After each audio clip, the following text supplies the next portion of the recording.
All right. So obviously, here to talk about the mental side of sports, specifically football, but it's all similar when you think about sports. But Yep. first question I like to always start these podcasts off with is when you hear the words like sports psychology or the mental side of sports, mental side of being an athlete, what's the first thing that really comes to your head? Um, I think dedication, sacrifice. Those are two or three interchangeable words. Sacrifice, dedication, commitment, sort of the holy trinity there. Yeah. Mhm. Those are, I mean, integral to succeed at any sport. And I mean, I sorry, I guess at the beginning for you, when you think about sacrifice, I don't know how much of a sacrifice it is, but you, I know, being from the London area and starting your, or actually having your whole college career at Carleton. I mean, what was that like? Just making that move because Ontario is not a small province, so going from London to Ottawa, that's what 7-8 hour drive. Yeah, it was definitely a little different. It was an interesting time for me for a couple of reasons. I mean, committing and going there was one thing. I wouldn't say I lost, but I didn't. There's a lot of guys who were played for Western that I was friends with. I did because I did a fifth year of high school, so I Mm-hmm. was all the '94s my age and stuff. They were still a lot of them were in first year. A lot of guys I played with in prep ball and everything like that were in first or second year at Western. That I was hanging out with every weekend and stuff like that. So when I made that commitment, there was a bit of a sacrifice, and then I kind of lost some friends, some guys that we haven't really been as close with since. And then just the physical. I mean, the leave in was weird. I mean, I had been living on my own already for a few years since I was 16, but it was still a big change just to not be a couple bus trips away from anybody in my family's house for dinner or something like that. It was just a weird change, but I love Carlton. And when you started at Carleton, that was just right around the time where the program restarted, right? We were the Because first year, yeah. the first year, because I remember, I mean, we're pretty similar age. I was born in '93, Yep. so a couple guys from my high school had committed to Carleton like around the same time, their first year, and they always got razzed on like in high school, right? Like, why are you going to Carleton and stuff like that? You get the same feeling too, or the same Yeah, treatment? yeah, a little bit. And it was always the big, you're never gonna beat Western, you're never gonna do this, you're never gonna do that. Like, why are you going there? Yada yada yada. But it is what it is. I went for my reasons. I wanted to build something and wanted to be a part of something special, not just be a gear in a machine that's been running for 100 years. I wanted to try to build something with some people, and that's what we got to do. That's awesome, man. I think a really important lesson because I think a lot of athletes in a similar position they'd struggle to follow that path that they have because of all the outside noise telling them like you're not going to be the greatest football team first year, second year, and continuing on, right? Like it takes a couple years for a program to develop. Um, I think you put it really nicely though for a lot of athletes out there that maybe in a similar position where there's a lot of I guess positive experiences that you can get from creating something new and being like one of the leaders in that initiative. Absolutely, and that was just it. It was just there's so rarely ever going to get to start something, especially in the sports world. It's such a place built on tradition and things of that nature. So it's like getting the opportunity. That was kind of what it came down to for me, was like how how likely is it that you're ever going to be a part of something at the pro level as a coach, anything where that's going to be starting a program, especially in a long-standing league like at the time CIS, now U Sports. So it was too good to pass up the opportunity. The opportunity cost is too big to pass up, and so Yeah. that's what brought us there. Yeah, and you kind of mentioned a bit there, but like playing time as well. I think for some people they would value the winning over like playing time. Like I think some athletes they'd rather be on the team and maybe not get as much playing time, Hmm. but just win every game, right?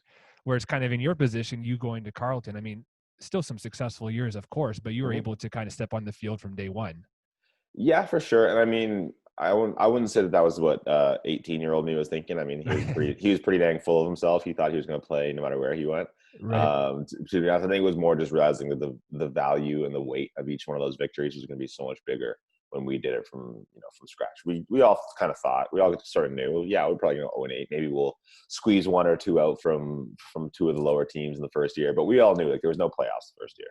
Yeah. That it was going to be getting our asses kicked and stuff like that. So it was more about the fact that when we do build this into a winning culture, how much more valuable every single one of those wins is going to feel like. I mean, they're each going to be worth their weight in gold. So it was worth the grind. Was it tough day to day to keep that positive mindset? Because I think it's easier said than Uh, done for a lot of people. Um, I guess I can only really speak for myself personally, and then just sort Yeah. of what I saw from the guys. But I mean, not really. Like, Okay. there's definitely frustrating times. Like Saturday is at what would it be? Saturdays around 4:30 p.m. When we're walking off the field after giving, losing by 20, losing by 30, losing by 40, was usually tough.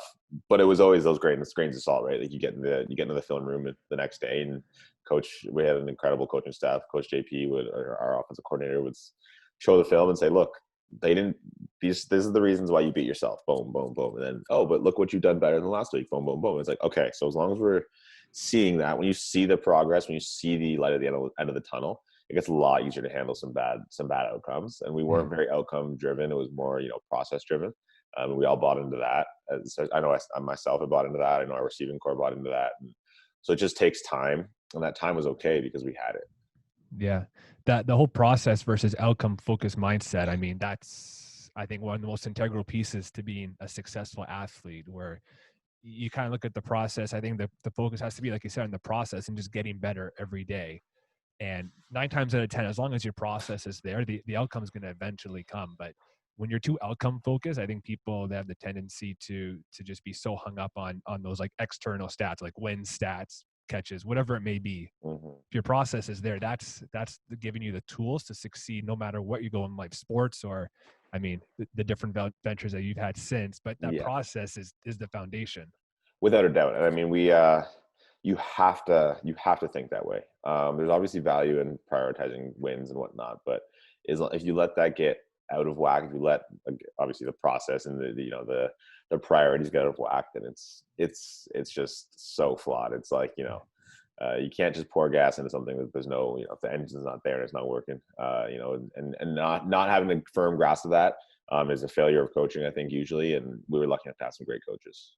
It's awesome. When you think of Nate Behar, 18 or 19, starting at Carleton, to Nate Behar today, and relating it to the mental side of sports, Hmm. where do you feel like you've kind of grown the most?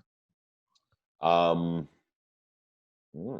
that's a good one. I think probably, um, in my ability to control emotions. I think I was never known for being quiet on the field or on the sideline or anywhere in between. I think I've spent a lot of time, on mindfulness, on meditation, on things like that, and that's probably the biggest difference as an athlete and as a man. I think just in general, is the ability to just, look inwardly, realize how your own actions and behaviors have impacted the situation, realize that you don't have control over every single part of every situation, and then just be able to say, okay, digest, think about it, Yeah. let's make a clear plan of attack, and then move forward. And I think, it's been a big growth for me. It was sort of ongoing throughout my time at Carleton. Coach Samara was very, very, very, important to me, to my development as a man, and he pushed me as a leader to be able to, be introspective, and then, look at things in from different lenses, different perspectives, and all these different sort of things. And just through my life, that's just been developing, and Yeah.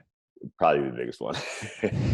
Was that something you're able to grasp right away when it was kind of first introduced to you by coaching staff or whoever it may be, or did it take a couple of years Hmm. to kind of warm up to that?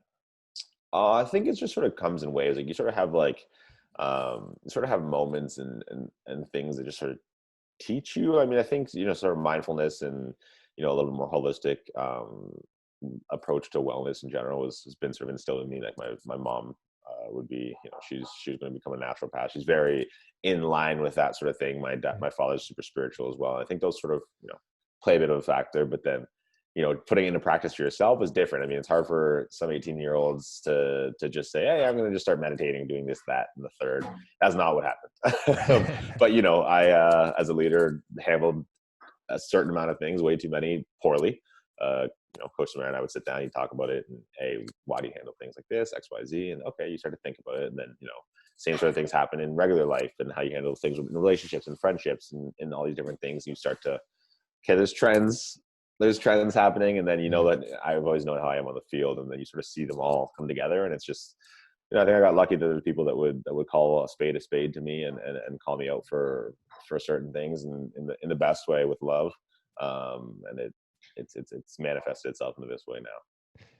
Today, do you have some sort of like daily routine or weekly routine or things you try to accomplish somewhat regularly related to mindfulness and kind Hmm. of practicing that stuff? Yeah, absolutely. The Wim Hof method has been huge. It's it's phenomenal. I mean, I was trying to meditate daily, especially through quarantine and stuff like that. And it's tough. I mean, I was doing a lot better with it last season. So last time we had a season, I should say. So 2019, I guess. Right. There were some frustrating moments that, gave me I needed an outlet that was a positive one. So, after 6 months of doing it daily, it became a pretty good routine. Off season, it slipped a little bit, and then trying to reintegrate it was tough for me. Yeah. And so I found the Wim Hof method through Dan DeLewis and Jonathan Steen, Dr. Jonathan Steen here in Ottawa, and it's been incredible. I have actually a personal ice bathtub getting built for us right now for the house. Nice.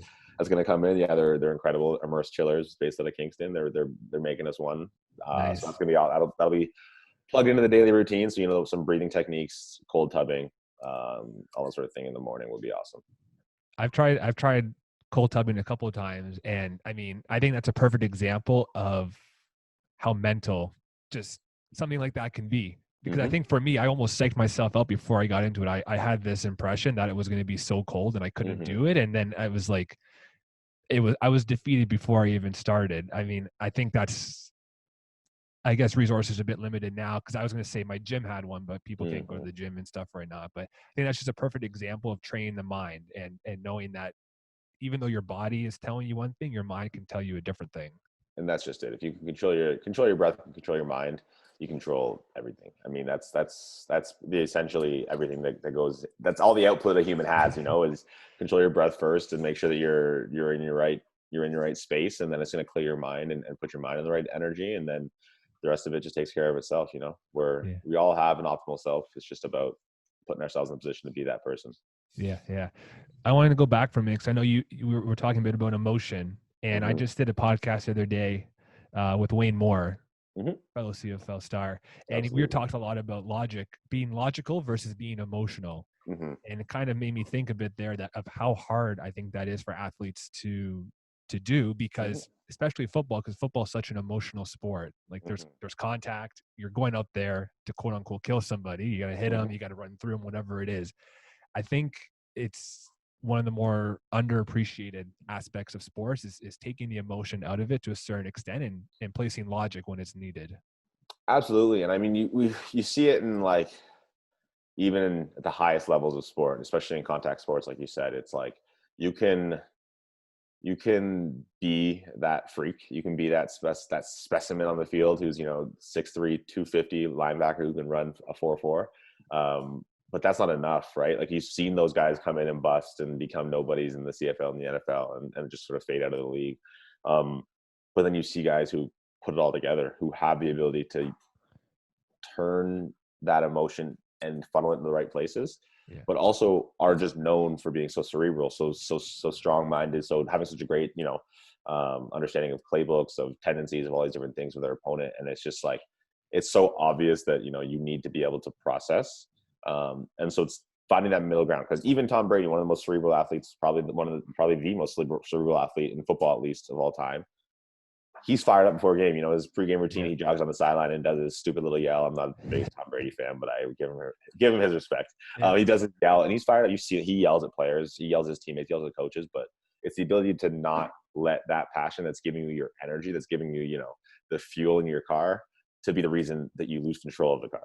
Right. It's like being able to channel it to the right direction, to make sure it's just going to the engine. So the rotor is going faster and your wheels pick up speed and you go off, not making a speed wobble and crash in the ditch. So it's a fine balance. And that's what makes the greats the greats.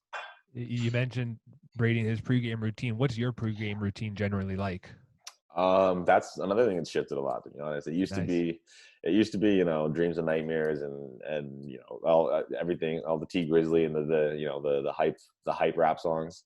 There's a time for that now for me. But this last year, actually, it switched a lot. It was much more mindfulness centered, being able to, especially with the lengths of CFL games, the stoppages, all the TV timelines, etc.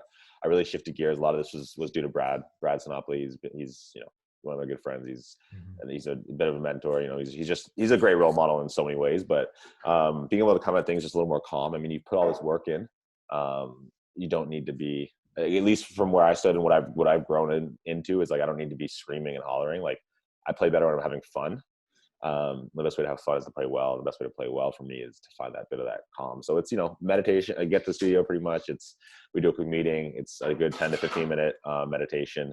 Then it's just calm, just listening to some good music I like, some Jimi Hendrix in there. One of my main pregame songs was actually Little Wing, the Stevie Ray Vaughan version, because it's just an instrumental. Just kind of let that thing go and just get to a nice place where I'm just happy and feeling good and just looking at art and stuff like that. And that's been my newest strategy. I kind of like it more than anything. Yeah, I like that here because it kind of sounds like you're almost kind of trusting the process that, I mean, not to trademark the 76ers, but you've done all this work in the weeks, months, and years leading up to that game where your body is fine and you don't necessarily need to be like hyped up to perform at your best. Like you've gone through these weeks and months of practice. And I think that's another good point you brought up too, about how you like to stay calm and everything.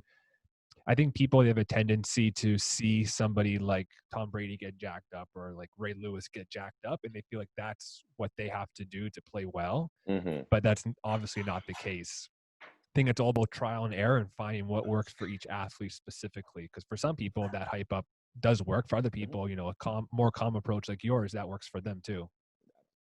Yeah, it is just finding that ability it's just about trying to get your best way to get to quote unquote flow state, and that's not just a one size fits all solution. It's like you said, trial and error is so important. Just, figuring out what works for you. And some days it might even be different. I mean, there's some days where I'm just like, I wake up and I don't know, there's a firecracker in my pants, something like that. And it is, I just want to get hyped, it's just like, I just want to dance, listen to music and rap around the locker room. And like, I've gotten into games like that. Even last year, which is such a shift, but that's just how I felt that day. And it went in well. As long as I'm able to, stop myself and just take a couple of breaths, then we're good. Like that's sort of my personal barometer, is realizing if I can stop for 10 seconds and count 10 breaths, I'm still in control. Like it's about, you know what I mean? Like, yeah, let's have fun, dance around with your teammates, just like you want to do on the field. But if you can't at any point stop yourself and go, hey, it's just me now, feeling my feet rooted into the ground. Okay. That you need to be able to have your control to be able to sort of lose control. Yeah. And that's, I think, perfect example of what a flow state could be for somebody. But I know a lot of athletes that I've talked, not on the podcast, but just younger athletes that I've coached and consulted with, and I say terms like flow state to them and they're so lost, don't even like know what that means or what that feels like for you. I mean, you kind of described it already, but that's kind of what the flow state feels for you. Just, I guess to make it more generalized, it's just feeling like you're in control.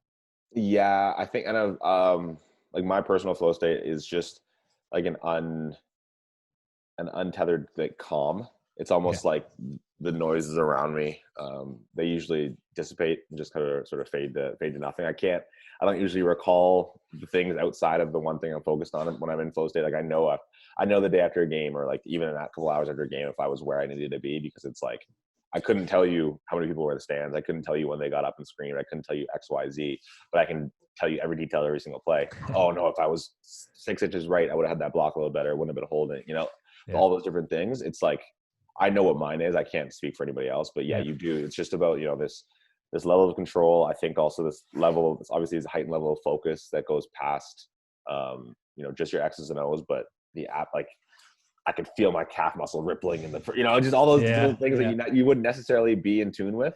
That's sort of the moneymaker.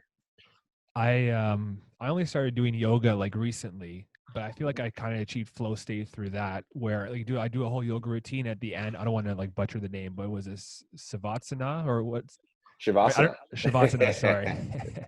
Where you're just laying down and you're just kind of just laying down, I guess, no better way to describe it. And listening to the video, and it's like, feel the movement through your chest and your face. You can kind of like feel the pulses in my body radiate up and down. And it's like, wow, this is flow state. Like now I kind of know what it means. And then just this tranquility that I feel afterwards, it was a mind-opening experience for me. So now I try to apply that so much when I play tennis or whatever sport is, even just going to the gym. I'll try and enter some sort of flow state going in. It was just mind-blowing for me, feeling the pulsations of like yoga and the guy telling me to feel it, and I felt it. You should absolutely try Wim Hof then. WIMHOF. Yeah, Wim Hof, the Wim Hof method.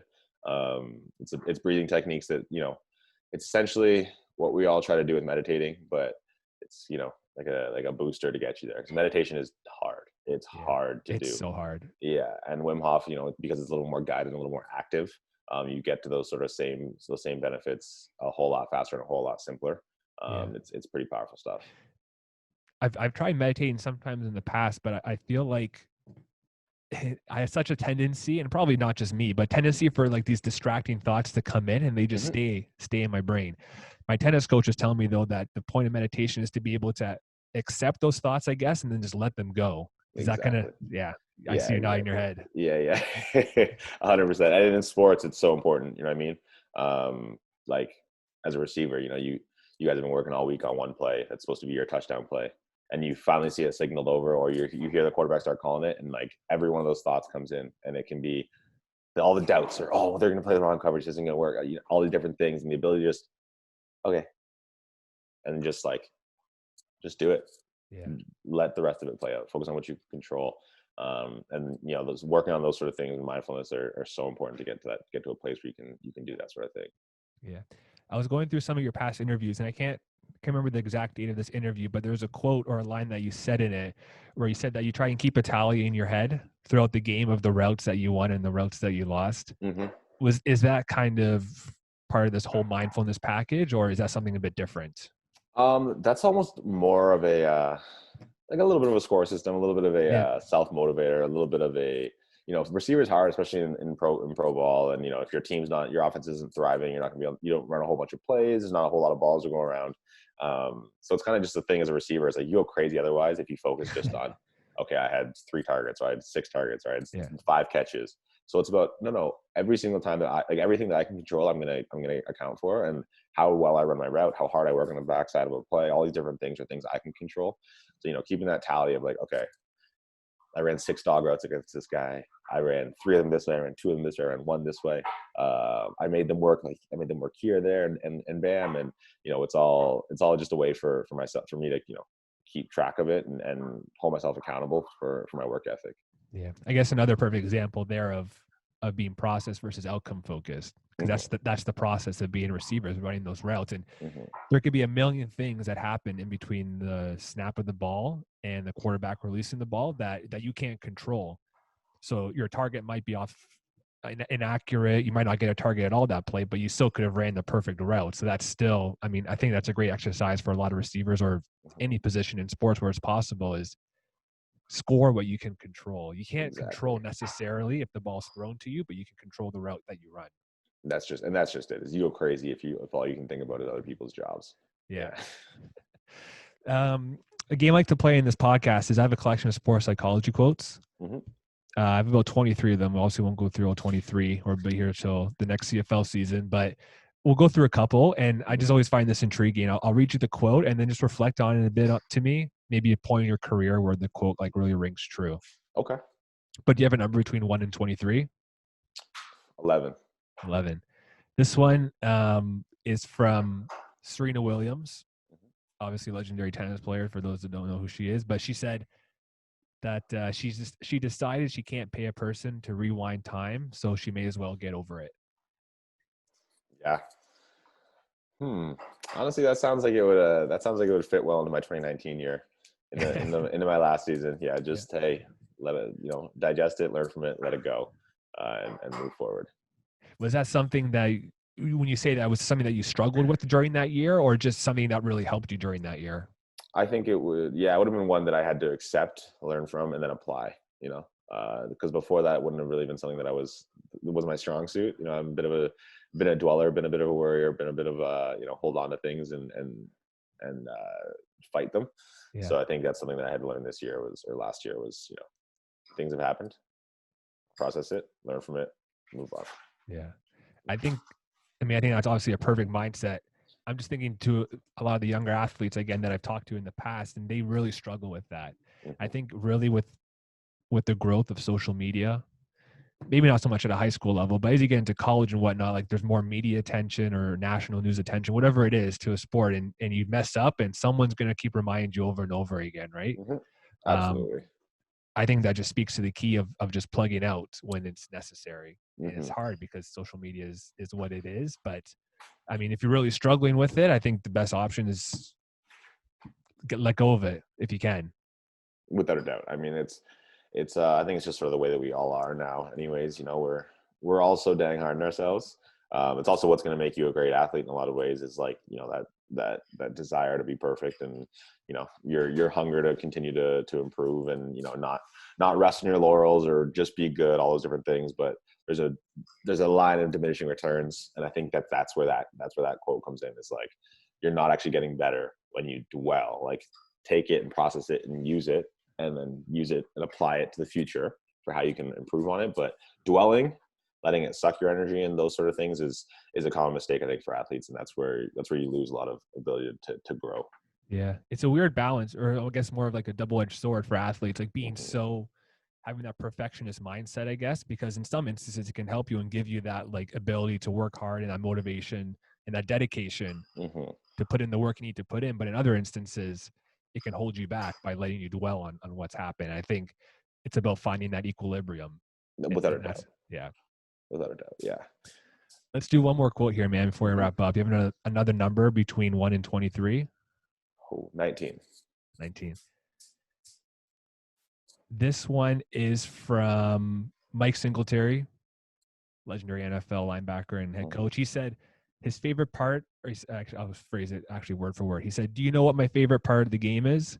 The opportunity to play." There you go. Yeah, I mean, that one kind of works forever. Like, at the end of the day, it's pretty dang great. Especially in my my so far short pro career. It's like, at the end of the day, I'm getting paid to be out here, whether it's piss and rain or the hail, or it's minus 30 in Saskatchewan. Like, where, no matter what, at the end of the day, I'm getting paid to wear spandex and run around on the field with dudes that I like to hang out with.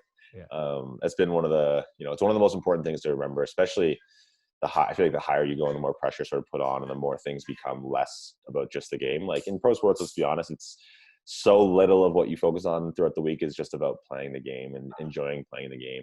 In college too, there's people's jobs on the line. Your head coaches can have stress because they know if they don't do well, that their job's on the line. There's a scholarship opportunity up for grabs, all these different things. And at the end of the day, you lose sight sometimes that you're just playing a game, and that's the beauty of it. It's why we fell in love with it. So that one's applicable always to everybody, especially the higher you go. Yeah. And I think it's okay as well to have those days every now and then, or maybe even weeks, where like you're not so much in love with it. Like everything ebbs and flows. And I think one of the most important mindsets, I guess, an athlete could have is not judging yourself if you're just not having fun that day. Like, everyone's got an off day, everyone's got an off week, and it's about being able to remove yourself from the situation, maybe practice some mindfulness, work on some side hustles that you have, and then you'll get refreshed and recharged to attack the day. It's exactly right. I mean, there's always fatigue that comes, especially, like, I keep talking about football, but obviously it's what I know. Like, there is no off season in football. It's like your off season is trying to squat more metal than you've ever squatted before. Like, that's not fun. There's no, so like you said, I think that's a very good point, is that accepting that sometimes you are going to look at it as not your friend, as not your ally. It's, sometimes it's going to feel like it's your 8th grade geography teacher that you don't want to deal with. Like, it's not always going to be pretty. But finding, like you said, unplugging, just understanding that it is a game that you're lucky to play, that you're going to be a lot better off for it. For you, when the season ends and you go into off season, what's the time frame of that gap from like season ending to like beginning the off season workouts? Do you have a preset kind of time frame, or do you try and just take it in stride and in flow? I don't usually take any time. No breaks. Like no. No. It usually is the next.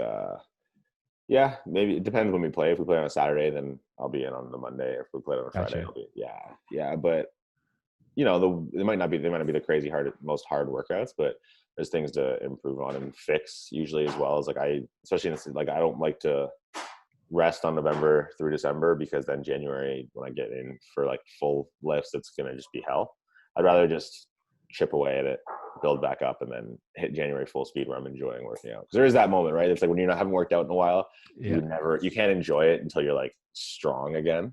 Like you're like moving weight you feel proud of, and it's like, I'd rather just cut that like crappy time out as fast as possible, and get to the point where I'm enjoying lifting. Yeah, man. And I think too, a lot of athletes that may be banged up, it's important for them to realize that it doesn't have to just be physical training that you do to improve. Obviously, mental training can be a huge part of it, whether it's visualization, meditation, whatever it is. I'm curious, is visualization something that you've used in the past or something that you've ever looked into? Not myself personally. I mean, I run a lot of routes. Like I'll usually, like in the off season, Yeah. it's usually like 3 to 4 times a week. As soon as once mid January starts, is we're on the field indoors. So I haven't spent probably enough time. I'm always interested in trying new things though. So I mean, maybe it's something we Yeah. bring into the fold. Just curious. Just Hmm. curious, man. It's something that I've tried and like and specifically with tennis and it like one of those instances again where I was mind blown on the impact that it has. Just me Hmm. spending kind of 5 or 10 minutes before the match, just closing my eyes and picturing myself Hmm. going through and making all the shots and hitting the serves, whatever it may be. And I just felt more confident, Hmm. weirdly. It's just Absolutely. I think it's just a crazy example, not a crazy example, another example of how crazy powerful the mind is. Yes. And that training your mind is actually training your body and it Hmm. all works together. Without a doubt. Yeah, man. Without a doubt. I think that's a good point to end off on here, man. Absolutely. I appreciate you coming on, dude, and sharing some of your knowledge on the mental side of stuff. And I will definitely, and I encourage other people to check out the Wim Hof method. Hmm. Because even my cousin, former youth sport athlete as well at Mac football, Hmm. he started this as well, Oh and he yeah. would do like 2.5 minute breathing exercise or something, or hold your breath for 2.5 minutes, something along Hmm. those lines. I don't want to misquote it. Yeah. He was able to run 10K at a faster pace than he ever has just by doing breathing exercises. I think that's just a perfect example of a combination of a physical and mental balance coming Hmm. together and letting your body perform at its peak potential. It's powerful stuff, man. It Yeah. really is. So I I definitely will really do. recommend that to other people, and I'll check it out myself, man. I appreciate that. Absolutely. My pleasure. Thanks for having me. I really, Of really course, dude. appreciate you.